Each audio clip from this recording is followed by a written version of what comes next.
Johnny Manziel will become even bigger in the city of Cleveland than his buddy and business partner LeBron James ever was in the city of Cleveland. You gonna tell me that Tim Tebow deserves to be a bigger mentioned draw in the than same Kobe Bryant is than right Kobe now. Bryant? He's a bigger draw than Kobe Bryant. He's a bigger. Yeah. Go to break. Feel free to laugh at this.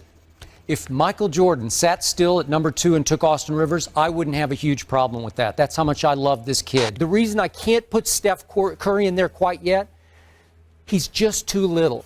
If you're a sports fan, you know about this clown, Skip Bayless. He has given us mind-numbing, bird-brain, imbecilic, unintelligent, unreasonable, flawed takes in the NFL. Give me Josh Freeman, who was the 17th pick in the first round, over Cam Newton, who was the number 1 overall pick. NBA. I hear what you're saying about Bradley Beal, but Stephen A., I didn't see enough from him.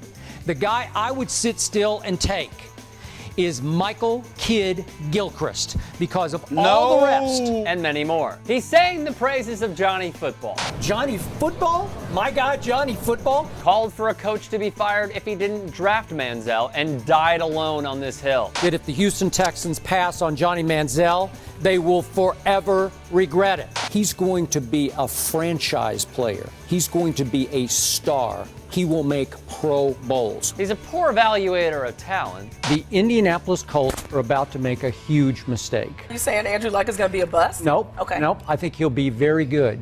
And I think RG3 will be better. Better pick long-term, RG3. Yeah. I'm going with it. The it factor, the magic factor, the clutch gene. And has a vendetta against one of the greats for God knows what. I've said before, Aaron can be a bit of a thin-skinned diva. One day soon, RG3 will be better than Aaron Rodgers. I said it, and I will stand behind it. And you will eat those words over time. I need a little time. Let's be clear, Aaron Rodgers had to wait his turn for this guy to wrap it up in Green Bay, and he's still top 20 in passing yards all time and top 10 in passing touchdowns all time. How can you hate this man? The problem with Skip.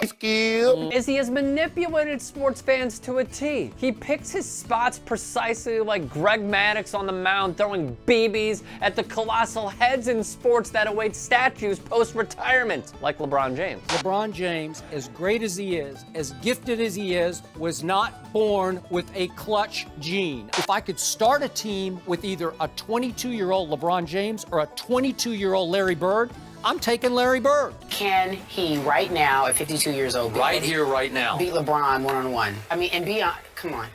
You know, Stephen A. Oh, Smith, gosh, don't don't do this. You know,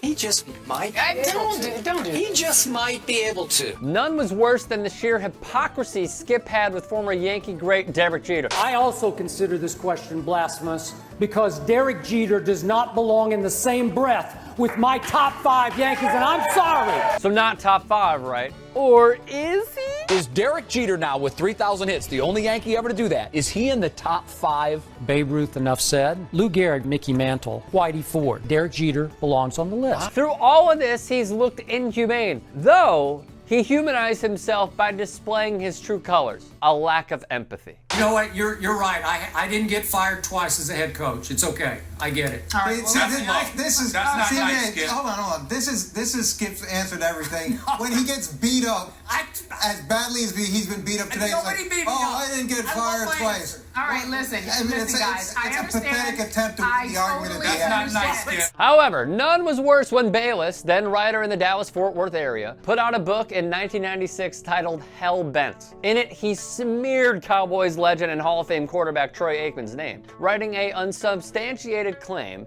that Aikman is gay. When Skip was hired by Fox Sports, Aikman's own employer, he went on the record stating, "To say I'm disappointed in the hiring of Skip Bayless would be an enormous understatement. I believe success is achieved by acquiring and developing talented, respected, and credible individuals, none of which applies to Skip Bayless." Skip Bayless is a professional troll who has profited off of misinforming the public. His words are as valuable as Tim Tebow leading a team on their own goal line with seconds to spare. He is a classless puppet who falls under the title talking head, when really it should read spewer of nothing. He is a man with no integrity, no morals, a loathsome man who, it appears, created more enemies than friends with his time at the worldwide leader. After another one of LeBron James's magisterial performances, Scott Van Pelt issued this.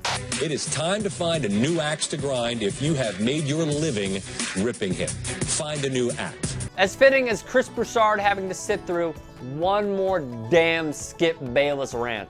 He says a lot of that. You tripping. Oh, we have to go. You tripping.